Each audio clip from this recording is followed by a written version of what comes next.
Hello there, Mad Mike here, and welcome back to the channel. And today we are going to take a look at some very strange news coming out of the movie industry. And usually, when the first film in a series bombs terribly, they don't do another one. This is not I shouldn't say bomb terribly, but it did not make its money back. Let's put it that way. And if it did, maybe I wouldn't be having this conversation, but I probably still would given the people involved. But basically, there is a sequel in development for Keanu Reeves's 47 Ronin that came out in 2013. Now, for most of you that have, I shouldn't say most of you, but for some of you that haven't seen that movie, I really don't care much for it. There are some scenes in it that are okay, but the fantastical elements, I think, kind of overshadow the sword play and stuff in that film. I think if you had just done a story with a bunch of badass swordsmen and you hadn't had all the supernatural crap in it, I think it would have been a much better film. If you had gone for more of the Kurosawa method as opposed to the Crouching Tiger, Hidden Dragon method. But regardless of my feelings on that film, they have apparently greenlit a sequel.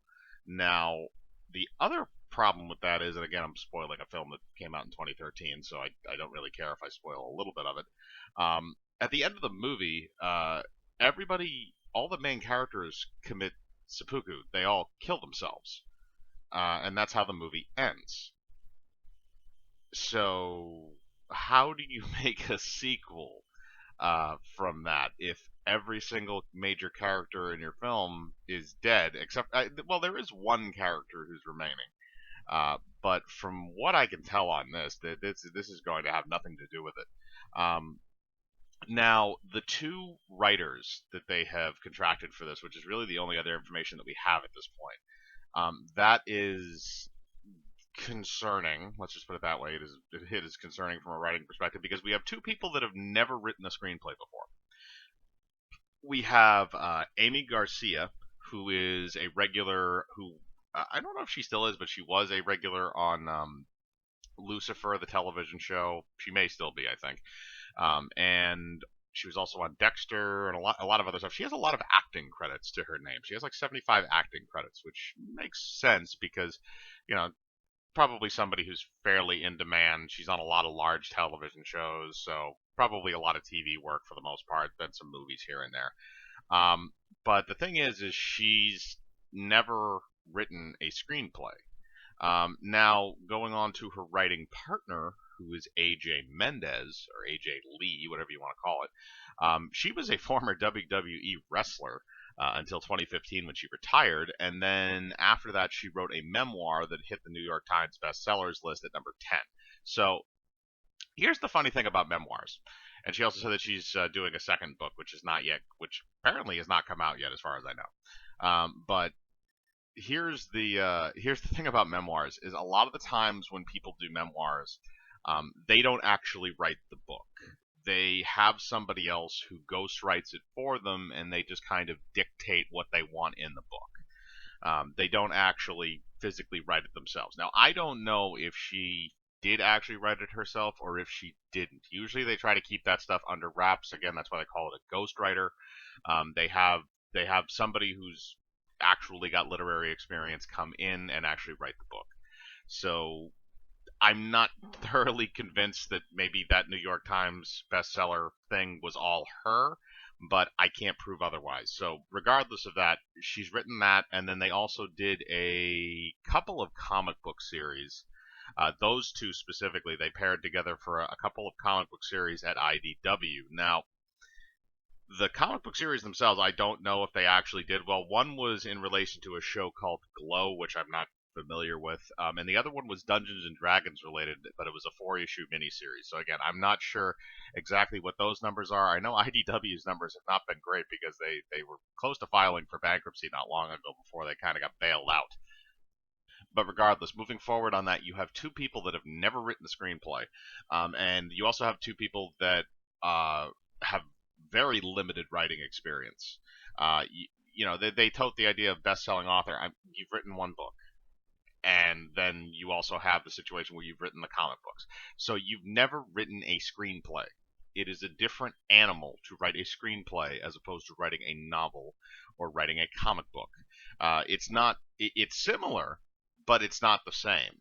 And the other thing is, you're dealing with a property which I have a funny feeling is not going to get a lot of money because here's the thing: 47 Ronin made 151 million worldwide. Made most of its money, from what I understand, in foreign markets. It did not make a lot of its money in the United States. And I think in the Asian markets where it was mainly aimed, it it did not do very well because it was a fancified version of an actual event in Japanese history where 47 Ronin or rogue samurai went and fought and wound up regaining their honor and all that shit. So there is it's not really a story that I think should lend itself to being so fanciful, but at the same time, it didn't make money.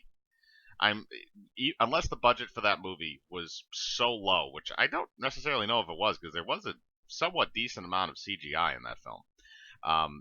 Unless the budget was so low that they were able to make the money back, but I don't think they made any more than what they probably put in. At best case scenario, they broke even. And now you have a situation where the box office is not what it was before. Success is measured in far different ways than it was 2 or 3 years ago. So you're going to make a sequel to a movie that didn't make money with writers that have never written a screenplay. And then on top of it, it's also being done by Universal 1440, which, if anybody doesn't remember them, they were the studio that did Doom Annihilation. So yeah, looking at that, Doom Annihilation is not a good movie.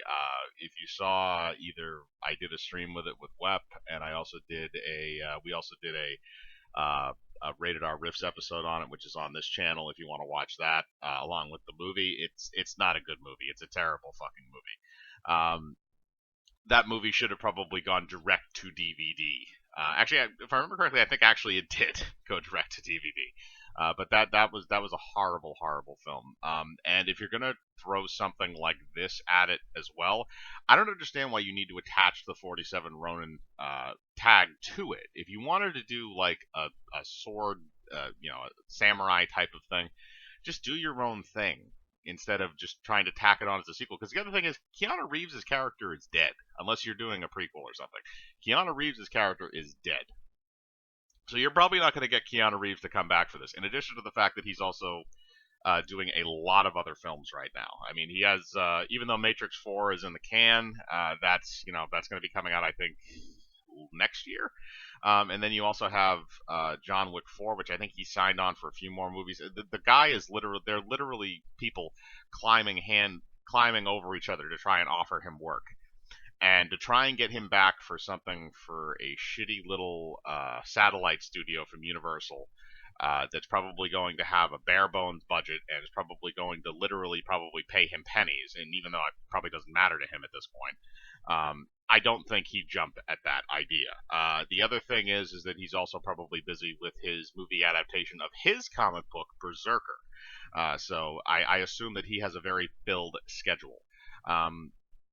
But aside from that, there's really nothing that gives me that gives me hope for this project. The other thing that kind of doesn't really do anything good for me is that the film is going to be directed by Mulan's director, which is Ron Yuan, or Ron Yuan. I apologize if I mispronounced that, but if because Mulan did not do good in Asian markets, because this is the other thing, is I feel like the only reason why this film was probably greenlit was to try and appeal to foreign markets, because the first film made a majority of its money overseas. I think it made a lot of its money more or less in Europe, if I remember correctly, but I could be wrong about that. But it made most of its money overseas. It did not make most of its money domestically. So because of that, I have a funny feeling they're going to try and slant this more or less for an overseas audience. And the last time they did that was, well, the last time a big studio did that with a major production, it was Mulan. And Ron and the director, unfortunately, probably got bullied around by Disney, I would imagine. But that movie did not do very good in China, which is where they wanted it to do really good. The Chinese hated it because they hated the original animated version, and that movie was probably dead on arrival anyway. So because of that previous outing, I'm assuming the director might be in movie jail, which probably makes sense why he's doing a picture for Universal 1440. But I sympathize that maybe that it might just be a bad time for him. That I get it, need the money. Disney probably blacklisted him after Mulan failed miserably. So, you know, whatever. If he's going to make the movie, he's going to make the movie, but it doesn't inspire confidence. So nothing about this movie looks good so far. But I want to know what you think. Are you excited for 47 Ronin 2? Well, also they said there's going to be robots in it for whatever fucking reason. Um, but cyberpunk-y because they decided to toss that in there for whatever fucking reason.